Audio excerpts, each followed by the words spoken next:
Nous sommes de retour pour la dernière manche de la partie. Donc, nous avons les pièces noires. Le petit joue le coup D4. Première fois, le gambit d'Angleterre. Nous espérions que le petit saute avec le poney, sorte le presse-agrumes et sauve le pion. Mais ce n'est pas le cas. Poney C3. Je suis un peu triste, mais c'est comme ça. On peut échanger et doubler les pions, mais on recule simplement, on prend le presse-agrumes et on fait du jus de citron. Ouais, c'est ça. Tu sautes avec les poneys, on sort le presse-agrumes, on rock et on fait notre truc. Le gamin se dit « Oh, pas de problème, le clouage n'est pas un souci. » Qu'est-ce qu'il fait, ce papy? Il ne connaît rien aux échecs. Le gars a genre 5 fois mon âge et tout ça. Je ne suis pas sûr de sa demande, c'était il y a si longtemps que j'ai oublié. Bref, le gars a roqué.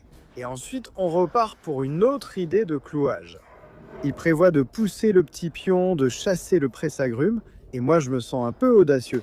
Je peux reculer, mais tentons le coup, on va prendre le risque. C'est le piège de la canne à pêche. Et Fichy trouve ça excellent. Il devrait prendre le presse-agrumes, et ses manigances sur la colonne de bord ouverte, c'est du pipeau. Genre, t'es qui? Le gars essaye de faire semblant jusqu'à ce que ça marche, et tout ça. Il devrait le prendre, mais c'est très risqué, surtout avec si peu de temps.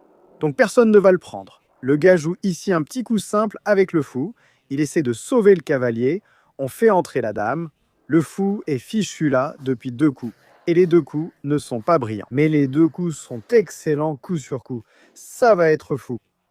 La question est, combien de fois le presse-agrumes va-t-il simplement rester tranquille en G4 sans mourir? Si tu as lu le titre, tu dois savoir, je vais te spoiler. Trop de coups, oh, on rock. Et maintenant, Fichy trouve que la position est à peu près égale. Maintenant, si tu prends, je reprends avec le pion et gagne le poney. Donc ce n'est pas vraiment un sacrifice. Le gamin pense, pourquoi le presse-agrumes reste en G4? J'ai envie de le prendre, mais pas envie. Propose l'échange, je peux prendre le presse-agrumes, mais laissons-le mourir. Le gars se demande, pourquoi? Pourquoi il est là? Le pion se fait tellement balader, genre mec. Pourquoi ai-je eu ce boulot si je ne prenais jamais le presse-agrumes? C'est un bon job, le business. Et Fichy aime le sacrifice cette fois, avec la colonne ouverte, le cavalier qui saute, etc.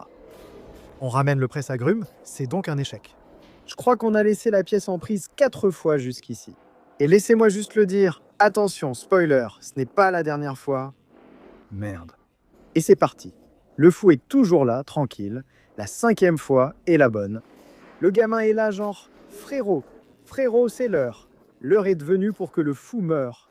Laisse-moi le prendre, prends-le. Et il y a genre 4 ou 5 nounours pour se cacher derrière. Et peut-être que je peux m'enfuir avec. Sinon, tu vas prendre en F4. Et ça devient agaçant. Prendre, c'est le bon coup.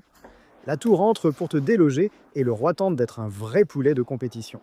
Je sais que je gagne. Une attaque devrait venir. Je dois utiliser mon cerveau en compote. On n'a pas encore utilisé notre cerveau. Il restait 3 minutes, 2 avant ce coup, maintenant 2,50 environ. Donc je veux amener le poney en I4, mais on ne peut pas. Alors on prépare un petit piège, on pousse le pion. Si tu déplaces le poney en C3, où que ce soit, le poney en E4 déclenchera le piège. Est-ce qu'on déclenche le piège? Oui, on le fait. C'est comme ça qu'on déclenche le piège. Le petit a essayé, mais le petit a pleuré.